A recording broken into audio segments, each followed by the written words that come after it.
En tout cas, Sochaux n'est toujours pas aidé par son public à Bonal. Une nouvelle fois, moins de 10 000 spectateurs pour ce match charnière pour des Sochaliens privés dès la deuxième minute de scène, de nouveau blessés aux adducteurs. Alain Perrin et Christophe Galtier vont mettre 5 bonnes minutes pour effectuer un changement. Et Le Mans, en supériorité numérique, tente d'en profiter avec ce centre de Fanchon, la reprise de Graffité. Premier arrêt de Richer. Finalement, le changement est effectué. Tozic entre. Ndo passe au milieu. Et on le retrouve dans quelques instants, l'international sénégalais, servi par Alvaro Santos dans la surface. Le contact avec Fischer et Monsieur Kalt siffle le penalty. Contestation des Manceaux qui estiment qu'il n'y a pas de faute. Au ralenti, le pied de Fischer sur celui de Ndo. C'est vrai que c'est pas flagrant. Penalty tout de même pour Sochaux. Le duel Roche-Alvaro Santos, remporté par le Brésilien, de retour ce soir après 3 semaines d'absence. Sochaux marque sur sa première action, sur son 6e penalty de la saison. Les Sochaliens, grands spécialistes en la matière. Roche, remplaçant de Pelé, souffrant cette semaine et affaibli, ne peut rien faire. 1-0 pour Sochaux dès la 14e minute. Beaucoup de rythme côté Sochalien, privé de Leroy et Carcé ce soir. Avec Zeni à la manœuvre, la bonne ouverture vers le Talek.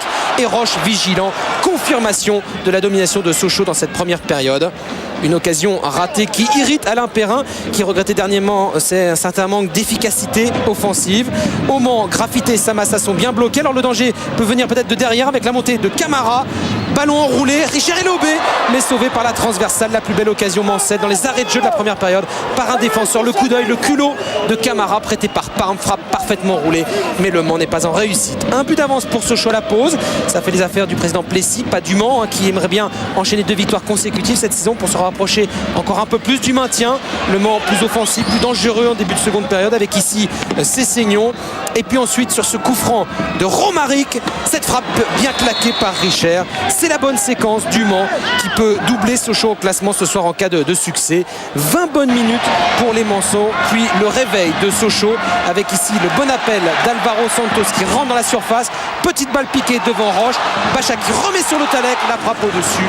Beaucoup d'occasions pour Sochaux, mais seulement un but d'avance. Sochaux qui n'arrive toujours pas à se mettre à l'abri. Et Sochaux surtout se met parfois en danger, comme ici sur cette offensive du Mans avec Cessignon à l'entrée de la surface. Cessignon face à Afolabi, le dribble, le centre, la tête de Romaric à côté. Le Mans tente de réagir par intermittence, mais on ne retrouve pas les Manceaux conquérants de ce début d'année. Nouvelle offensive de Sochaux avec le festival Alvaro Santos. Le centre, Isabé passe au travers, mais pas Yebda qui trompe son gardien. 79e minute, 2-0 pour Sochaux qui fait le break grâce à Alvaro Santos, buteur et passeur décisif pour le malheureux Hassan Yebda. 10 minutes et 30 secondes après ses tout premiers pas en Ligue 1. L'ancien Auxerrois arrive au mercato, marque contre son camp. Yebda surpris par le raté d'Isabé. C'est l'histoire malheureuse de la soirée écrite par Hassan Yebda. L'entrée de Demelo en fin de match ne change rien pour le Mans de Frédéric Hans. Le Mans ne gagnera donc pas à Bonal comme en Coupe de la Ligue ce soir, puisque la dernière occasion de la rencontre est pour les Sochaliens sur cette touche avec Moumouni Dagano entré en jeu quelques minutes plus tôt, mais qui ne trouve que le petit filet. Encore à court de rythme, Moumouni Dagano. On retiendra donc la victoire logique de Sochaux 2-0 face à des Manceaux moins en jambes ce soir. Première victoire en 2007 des Sochaliens qui se relancent donc dans la course aux places européennes. Effectivement Thomas, avec Toulouse, voilà donc Sochaux qui réalise la bonne opération. Les Sochaliens qui ont consulté les résultats tout de suite.